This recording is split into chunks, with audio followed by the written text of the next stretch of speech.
Bakit paiksi ng paiksi ang buhay ng tao sa panahon natin ngayon? Kung makikita po natin sa lumang tipan ang mga tao ay umaabot ng 900 years or higit pa, tama po ba? Ngunit bakit sa panahon natin ngayon pabata ng pabata ang namamatay? Tignan po natin ang sinasabi ng Biblia.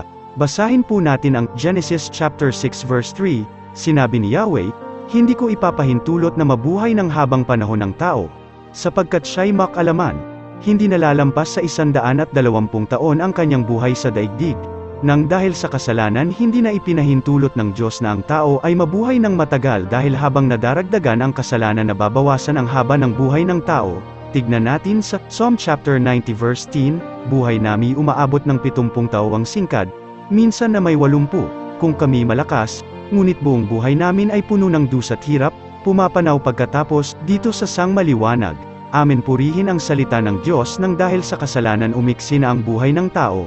Ngunit ito ba ay kalooban ng Diyos? Kaya naman upang atin itong malaman, come and listen at sama-sama nating pag-aralan ang salita ng Diyos. Thank you.